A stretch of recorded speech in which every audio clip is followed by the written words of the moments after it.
what did I just, that, I need a moment.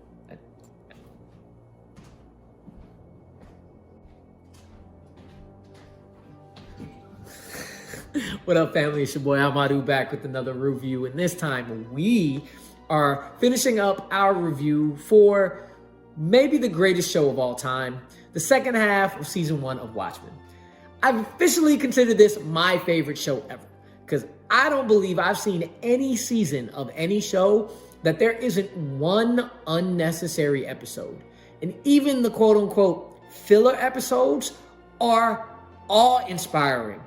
Which takes me to episode 7, an almost religious awe. Because if you had to choose between 6, 7, 8, and 9, 7 is the weakest episode of them all. But when every single show is absolute greatness, weak is excellent. And you know what this episode does? It continues to be unapologetically Black excellence. Now, this episode gives us Angela's backstory, and it starts with a young Angela looking to rent a VHS called Sister Night, the Nun with the Mother Fun. And every day, her parents say, nope, go return that movie. You're not old enough to watch it. And every day, she continues to try to rent it because she has never seen anyone that looks like her on screen. This small message just continues to prove that Watchmen is going to put its Blackness on a full display, and I love to see it. Now, Faith Herman plays a young Angela, and this young lady, from her role as Darla Dudley in Shazam earlier this year to as a young Angela now, shows so much range and proves that she is going to be killing it from years to come. She is able to put all of Regina King's pain and sadness and strength and all into one in one episode. And you can see now why Angela is the way she is. Starting off with her parents being killed by suicide bombers in Vietnam, then going to her being in an orphanage and the cops come and ask, hey, is this the man who killed your parents? And without hesitation, without a beat, yep, that's them. Can I watch? Faith is able to put all of that anger and strength into one little scene again and again and again. And her performance, it's just amazing. And then you see her grandma come and save her. The grandma that we see in episode 6, who's married to Will, she comes back and young Angela starts to get some modicum of happiness. And then she's put in that cab, and you know right away, once that door closes, she gonna die, ain't she? And you see it, she falls. Young Angela comes around, looks at it, and says, of course. Again, I cannot say it enough how well Faith just pulls off this performance. What I really wish I could have seen is what happened after Angela's grandmother died to get her to where she is now. But the fact that it is a mystery is just as successful in growing Angela's character as it would have been if we've seen all of it. The rest of the episode starts to fill in some blanks for us and lays groundwork for future episodes, starting with the conversation between Lady True and Angela after Angela wakes up from the nostalgia pills, where we find out that Lady True's daughter is actually a clone of her mother because Lady True wants both her parents to be there when she finally unveils what her clock is.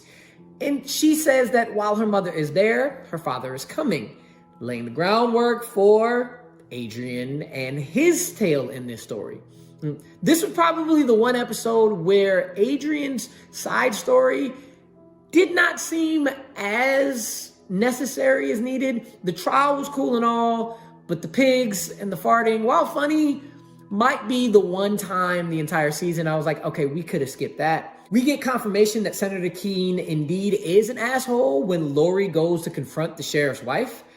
The way that she confirmed that they're 7th Cavalry was badass, though, where she was like, oh yeah, we're 7th Cavalry.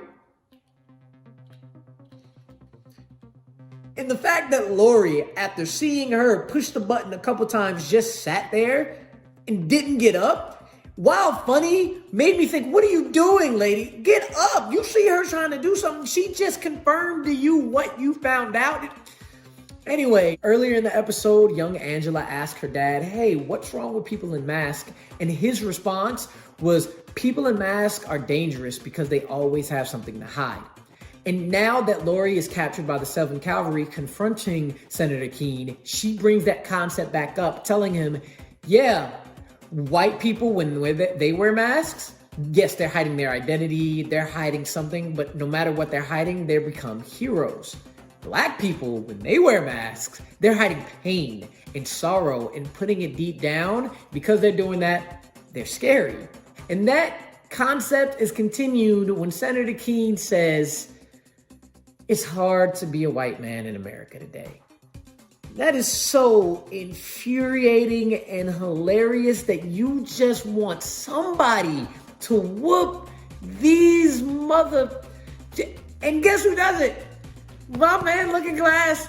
I told y'all. We told y'all there's no way them dudes took him out. He took out all 4. All of them.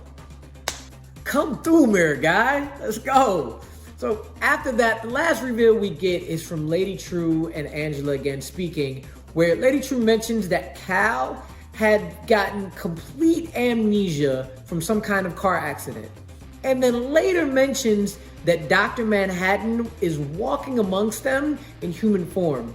And when that happened, that clicked for me who Dr. Manhattan was. Who he is hiding in plain sight. And that takes us to episodes. I want the KB. But those 2 episodes. Cut him off now. No. Don't cut him off.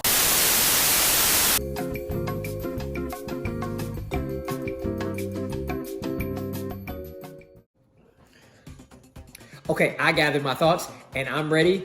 First off, Golden Globes, SAG. Boy, how you not gonna give this season all the awards? Did you not? Did y'all snub them because it's a black show or because it's a comic book show? I need answers. Sorry. Look, first off, did y'all see episode 6? An extraordinary being? This was an extraordinary episode. Okay, so first and foremost, how in the world do you take a flashback within a flashback and put another flashback and make it all make sense in one shots? If they go, so Angela takes the nostalgia pills and then she goes into Will Reeves' head, and then it goes black and white, and nothing so black and white has ever been so vivid in my life. It is so... Will turn the camera to Angela, Angela back to Will, but then you see those dudes riding in the back of the car from the race riots, and then it goes to his mama playing piano with another scene in the background from the first episode, and it was all so I told y'all I was sophisticated. I could be sophisticated, and this was sophisticated. This was just a beautiful, beautiful episode to watch. And also, as convoluted as it was, we understood everything, and now, just like the first 5 episodes, we are starting to get everything. We start to understand where Will Reeves is coming from because he's Hooded Justice. And this is a perfect example of how you take a comic book that is done like Watchmen and build upon it and make something that seemed unnecessary necessary. We didn't know we needed this, and oh my gosh, we needed it. Golden Globes, screw y'all. SAG Awards, screw y'all. Emmys, if you don't give them all the awards, you're racist and you're comic bookists, elite, whatever. Screw y'all. Anyway, Will is Hooded Justice, and then you start to connect to every single one of those episodes from the American Story or whatever it was called in the first 5 episodes. We start to see the real thing there, and we see why Will Reeves is so angry. Just everything he goes through in that entire episode, especially when you get to see the attempted lynching from his point of view. And then And then when they cut him down, he walks through with the noose around his neck. I wonder if Juicy got inspiration from that. Did he see that episode? Y'all know Juicy. Juicy, y'all know Juicy. Y'all never heard of Juicy Smouye? Juicy Smouye is an actor from France.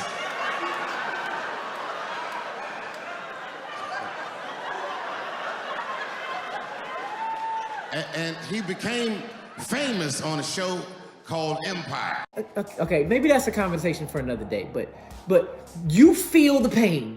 You feel his pain with the noose around his neck and the hood over his eyes, and when his girl/wife says you can't get justice with that, you need to put the mask over your face to get justice, or whatever she said, it just hits you in every single way, and everything from the actor they got to play him. Because that was Jovan Adepo, and he just got finished playing Antron in When They See Us. So all he had to do was take the hatred from When They See Us and put it into Will Reeves, and that is why you felt it. That is why you felt it. Was so beautiful. And just when you thought they couldn't one-up an episode from all the visuals and making the visuals so great, you thought that was it. This they can't one-up that. Wrong. A guy walks in the A bar. You get it? Because he's walking into a bar and her last name is A bar. It's these little things that Lindelof can do that makes it. Look, this is the episode.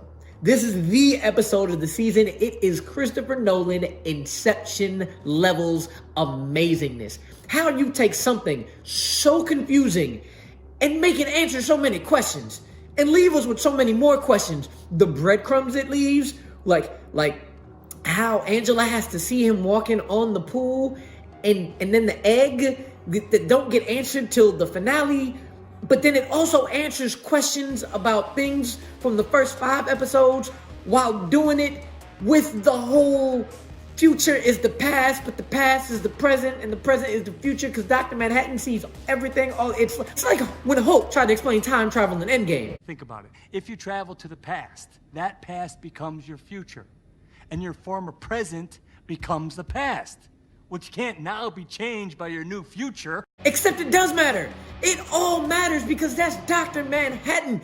Dr. Manhattan sees the future as the past, as the present, and it just answers everything at once. And look, we didn't know where Vite was. We didn't know what he was doing. And this is the episode that answers that. Those episodes weren't day after day. That was year after year. And we understand now why Hermione's cat and Ichabod Crane were the clones. Because John had saw them making love in his life. And then, so he brought it back and created his own paradise and then put Ozymandias in there, but then he got tired of. So that answered that, and then it also answered why Cal was a punk, because he was a punk. He didn't do nothing when they came in the White Knight, and he disappeared, and then he let Angela do. I know I said it was cool to let Angela, but he was also. And I'm gonna just move on. And then of course he would tell the kids there's no heaven or hell because Cal is John. Cal is John. He was Dr. Manhattan the whole time. And bruh, look, Yaya, you played the hell out of that role. And this episode just also showed how you and Regina King were just amazing. It just, Black excellence is just beautiful. I've said, beautiful. And look, this episode not only did all that, but it was a love story that showcased the strength of both of these actors. And one, how they kept all the focus on Angela the whole time in the bar, not showing his face, because that would just heighten how much emotion and passion and low-key excitement Angela was having at this conversation, even though this was the worst day of her life because her parents blew up. Look, he explained that in episode 7. You know what I'm talking about. But leaving him off screen showed how when she was giving so much emotion, he couldn't give any emotion back because Cal is John. He wouldn't give emotion back, but still not giving any emotion back showed how much emotion he gave, because even though he had just no affect in his voice, he still was in love. And it then just begs the question, if you know it's ending in tragedy, are 10 years of amazing love worth it if it ends in tragedy? And the answer is no. No, John, move. Negro, move out the way. She went through all that and went through all those people and killed all them little races, and you just sat there. No, I was right. Move! All you gotta do is move. John, you must. Sorry. This still was a great episode. I'm gonna go now. I'm gonna just let him finish up, but just move. Just maybe he knew what was coming, but he was dead, so we can't see anything else anymore. I don't know.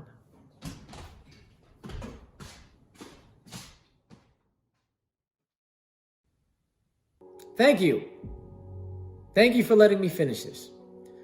Every episode leading up to the season finale, trying to figure out whether or not they could land it. Tie all these different storylines and different breadcrumbs they left throughout, tie it all up nicely in a bow that's most satisfying and not underwhelming, lives up to all the episodes before it, and they did it.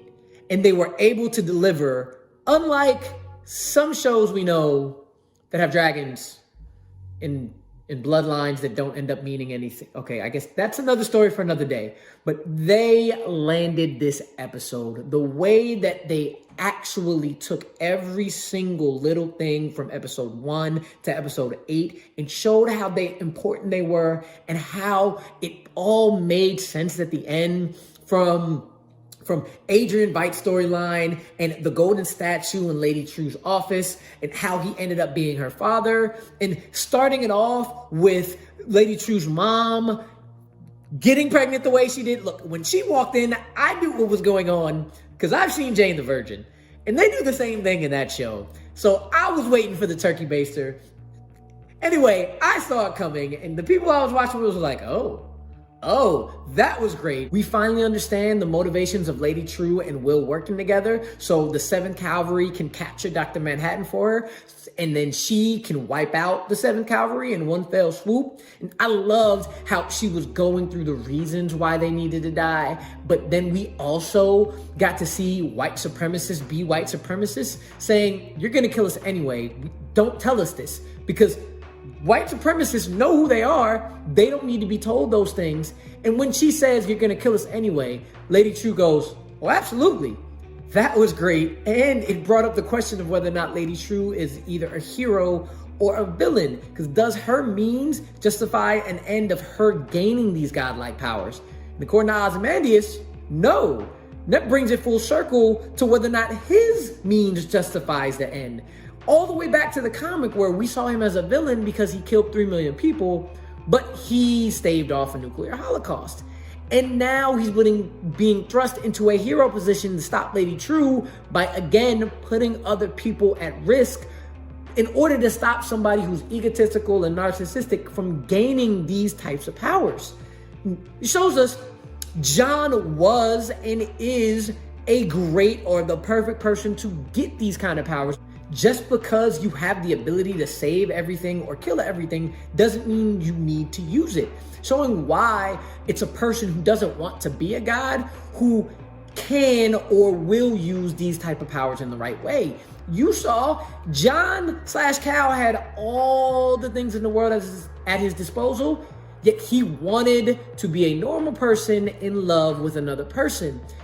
Yes, he's selfish, but that's humans. When he was there and he sent everybody away except Angela and just looked at her and said, I don't want to die alone, you felt that humanity that was still in there. You felt how selfish, but how loving, and how much he was the one who needed to have those powers. And that's why maybe Angela is another one who needs those types of powers. Look, this episode, I said, wrapped everything up. The fact that John had said, you need to see me walk on the pool, or the fact that that egg kept coming up, left us with a frustrating but amazing final shot. One, I just realized Watchmen used eggs as Easter eggs from the beginning. What's the first scene we saw Angela in? She's cracking eggs to make that smiley face. And then he puts the egg and shows that he can create life. Throughout, we are given how important eggs are and what that's going to be. And the last shot of her drinking it and seeing whether or not she's gonna get the powers, and she's stepping on the pool the entire time, I'm just like, they're gonna cut it off. They're gonna cut it off right now. I'm telling you, they're gonna cut it off, and they cut it off, and you're like, mother... God, that was such a good show. Man, if we never get another season, I will be satisfied. But I hope we get another season, because there are other questions. Like, who the hell is Lube Man? Who was it? Was it Petey? Was that Lube Man? Because that was the one thing I wanted to know that they didn't answer. And I really think it will be interesting to see whether or not Angela does have these powers moving forward and where they can go from there. Damon Lindelof, thank you. HBO, thank you. This show was absolutely amazing. And I'd love to see more. I'm okay if I don't. Wow. Y'all, let me know what y'all thought of this show. Do you agree with me? Is it one of the, if not the greatest show of all time? It's definitely the best comic book show I've ever seen. Please let me know what you think in the comment sections below. Like this video, share it, let your friends know about it, have some discussions, subscribe to the channel if you haven't. I'll see y'all on the next one. Peace.